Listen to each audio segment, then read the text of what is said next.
ان کی زبان green land کی اپنی زبان ہے اور ڈینش بھی ہے اور باقی زبانیں بھی وہاں پر بولی جاتی ہیں۔ انہیں کا صاحب بے نمک کھانا کھاتے رہے، یہی مچھلی، ریچھ کا گوشت وغیرہ۔ قدیم اگر گرین لینڈ کی ہم تاریخ دیکھیں تو وہ زیادہ تر وہ لوگ مچھیرے تھے اور مچھلی کا ہی زیادہ گوشت استعمال کیا جاتا تھا۔ برف کے جھونپڑوں میں قیام کیا اور پھر یہ کتاب لکھی۔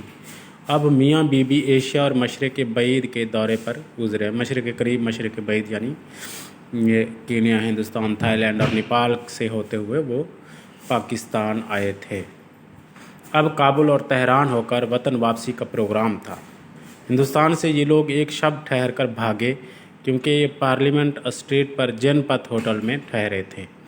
یہ اب جو یورپ کے لوگ ہیں یا امریکہ اور برطانیہ کے یہ جو لوگ ہیں، گورے جن کو کہا جاتا ہے، تو وہ مہم جوئی میں بھی اپنی مثال آپ ہیں۔ دنیا کی جتنی بھی قومیں جنہوں نے دنیا پر حکومت کی ہے، آپ ان کی زندگی کو دیکھیں، اہل ایتھنز کو دیکھ لیں، اسپارٹنز کو دیکھ لیں، قدیم تاریخ میں بابل و نینوا کی تہذیب کے حوالے سے آپ کے سامنے ہے۔ پھر یہ مقدونیہ، سکندر اعظم کا یہ جو زمانہ آیا، سکندر اعظم کو دیکھ لیں۔ پھر اس کے بعد جو ہے وہ مسلمانوں کا زمانہ آیا اور مسلمانوں نے 700 سال تک سپر پاور کی حیثیت سے دنیا پر حکمرانی کی۔ پھر اس کے بعد یورپ جو ہے وہ اس کا اقتدار آیا، برطانیہ خصوصاً اس نے آدھی دنیا پر حکمرانی کی، اور امریکہ آج کل جو ہے تقریباً ساری دنیا پر کسی نہ کسی طرح بالواسطہ یا بلا واسطہ رول کر رہا ہے۔ تو اس کے پیچھے صرف ایک وجہ ہے، آپ تاریخ اٹھا کے دیکھ لیں، دنیا میں بڑی اہمیت ہے لفظ کی، ہند سے کی، علم کی اہمیت ہے۔ علم سے ہی انہوں نے ترقی کی، جتنی بھی قومیں ہیں انہوں نے علم سے ترقی کی اور علوم، مختلف علوم حاصل کیے، اور اسی بنیاد پر جو ہے وہ طاقت رہے اور ترقی حاصل کی۔ یہ لوگ بھی انہوں نے تمام شعبوں میں محنت کی۔ جس طرح یہ دیکھیں، یہ آدمی ہیں جو کہ ڈاکٹر گلبرگ صاحب، جو مہم جو بھی ہیں اور جنہوں نے وہاں مختلف دوسرے ملک میں اور بہت زیادہ سردی میں جا کر جو ہے وہ ان لوگوں کے ساتھ رہے اور ان کی معاشرت اختیار کی، اور پھر وہاں جو ہے وہ انہوں نے ایک کتاب بھی لکھی، اور اب جو ہے وہ مختلف ممالک کے سفر پر نکلے ہوئے ہیں۔ مشرق کا جو تصور ہے وہ یہ ہے کہ جی ہم اپنی آنے والی نسل کے لیے، اپنی اولاد کے لیے جائیداد بنائیں گے، دولت بنائیں گے، مال و دولت پتہ نہیں آگے کیا ہونے والا ہے، جبکہ مغرب کی یہ سوچ نہیں ہے۔ مغرب میں زیادہ تر جو ہم نے پڑھا ہے اور ہمیں لوگ بتاتے ہیں، یا کچھ دوست جو وہاں رہ کے آئے اور پھر وہ بتاتے ہیں کہ وہاں کا طرز زندگی یہ ہے کہ آپ جو ہے وہ اپنی زندگی کی سہولیات کو زیادہ سے زیادہ حاصل کریں، اور پھر اس کے بعد جو ہے اپنا پیسہ سارا جو ہے وہ سیاحت پر لگائیں، آؤٹنگ پر لگائیں، مختلف ممالک کا سفر کریں، مختلف پروجیکٹ میں جائیں، مختلف کام کریں، جبکہ ہم ساری زندگی جو ہے وہ اپنے آنے والی نسل کے لیے پیسہ اکٹھا کرنے میں گزار دیتے ہیں۔ اور جتنی محنت ہم کرتے ہیں اپنی آنے والی نسل کے لیے کرنی چاہیے، لیکن جو ہے اپنے حوالے سے بھی کچھ انسان کو سوچنا چاہیے۔ اپنی زندگی بھی جینا جو ہے وہ ہر انسان کا حق ہے۔ یہ لوگ اسی طرح کئی لوگ ایسے ہیں جن کے ذکر مختلف کتابوں میں آئے۔ وہ ایک افسانے میں ان کا مستنصر حسین تارڑ نے اسی طرح کے ایک آدمی کا ذکر کیا ہوا تھا کہ وہ پینشن لینے کے بعد جو ہے جب اس کے بچے مصروف ہو گئے اور اس کو وقت انہوں نے دینا بند کر دیا، تو اس نے وہاں سے برطانیہ سے اپنی جو ہے وہ جو اس کا گھر تھا وہ بیچا، سارے پیسے جو ہے اپنے بینک اکاؤنٹ میں رکھے اور دنیا کے سفر پر جا نکلا۔ پاکستان میں مستنصر سے ملا، پھر اس کے بعد جو ہے وہ اس کی خبر آئی کہ جی وہ ہندوستان میں وفات پا چکا ہے، حالانکہ وہ بہت بوڑھا تھا۔ تو اسی طرح کا یہ آدمی ہے ڈاکٹر گلبرگ، جو کہ مہم جو بھی ہے اور سفر پر بھی نکلا ہوا ہے، اور سفر وسیلۃ الظفر بھی ہے ہمارے دین کے مطابق، اور قرآن نے تو کہا ہے کہ دنیا کا سفر کرو اور پھر سفر اختیار کرو تاکہ تم عبرت حاصل کرو، اللہ کی شان بھی دیکھو، اور پھر اس کے بعد جو ہے وہ اللہ کی نے کیسی کیسی قوموں کو بنایا، کیسی قوموں کو بگاڑ دیا، اس میں بھی ایک طرح کا سبق ہوتا ہے۔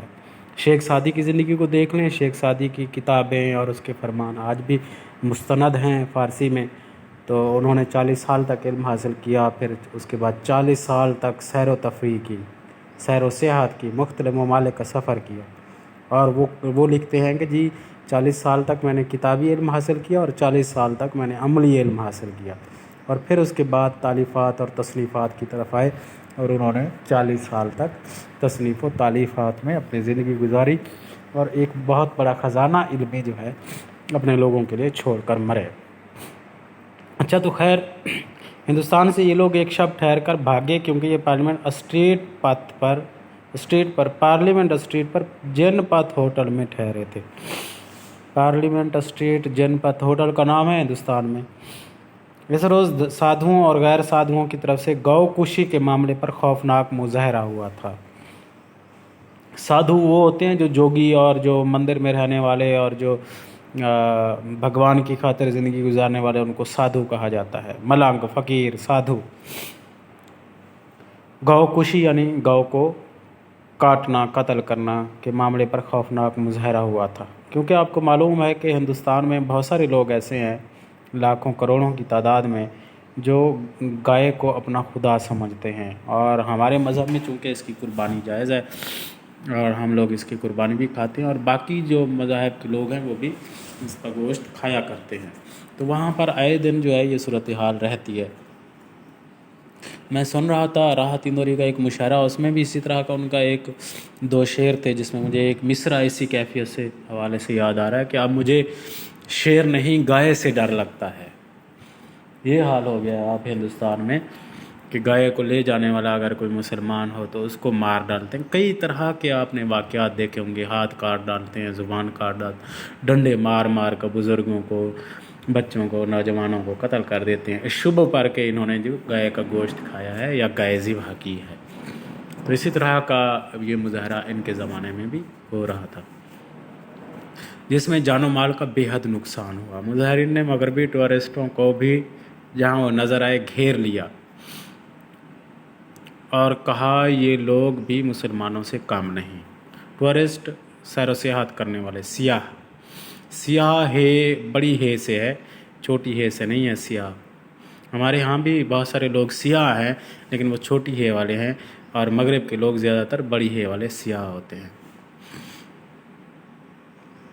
یہ بھی گائے کا گوشت کھاتے ہیں۔ بڑی مشکل سے یہ خشمگیں مجمع کے نرگے سے نکل کر ہوٹل پہنچے۔ خشمگیں بگڑا ہوا، نرگے سے، ان کے پنجے سے نکل کر ہوٹل پہنچے اور اسی دن نیپال روانہ ہو گئے۔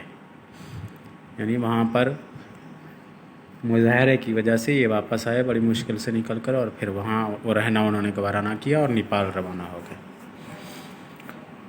پاکستانیوں خصوصاً پشاور والوں کے یہ بہت معترف تھے، اعتراف کرتے تھے کہ بڑے تپاک اور خلوص سے ملتے ہیں، تپاک گرم جوشی سے بڑے خوش ہو کر۔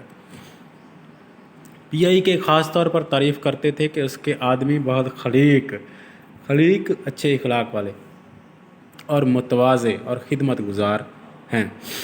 ہاں، اپنے پشاور والے ہوٹل کے نام سے بے مزہ ہوتے تھے، کہتے تھے یہ نظر بٹو ہے تاکہ پاکستان کو نظر نہ لگ جائے۔ دیکھو کابل ہوٹل میں یہ $4 روزانہ کا کتنا اچھا کمرہ ہے، اسے گرم رکھنے کا مرکزی نظام بھی ہے، قالین، فرنیچر، سروس، سبھی کچھ معقول۔ پشاور میں 3 روز رہا اور اس بابا آدم کے زمانے کے کمرے کے $13 روزانہ دیتا رہا۔ یہی نہیں، ان لوگوں نے $5 روزانہ اس لکڑی کے بھی مجھ سے وصول کیے، جو کمرہ گرم رکھنے یا اس میں دھواں پھیلانے کے لیے روزانہ جلانی پڑتی تھی۔ کمرہ گرم تو کیا ہوتا تھا، اس میں زیادہ دھواں پھیل جاتا تھا، یعنی کچی لکڑیاں تھیں۔ پاکستانی اس حوالے سے تو مشہور ہیں، اور ہمارے لیے بڑی شرمندگی کی بات ہے کہ بے ایمانی اور دوسروں کو لوٹنا اور ٹھگی جو ہے وہ وتیرہ ہے، اور ناجائز کسی مسافر سے اس کی ضرورت سے فائدہ اٹھانا، مجبوری سے فائدہ اٹھانا، یہ پاکستانیوں کا وتیرہ ہے۔ اور یہی ایک منظر جو ہے انہوں نے پشاور ہوٹل کے حوالے سے بھی بتایا کہ انہوں نے ایک تو کرایہ زیادہ لیا، دوسرا جو ہے وہ لکڑی کے علیحدہ پھر پیسے لیے۔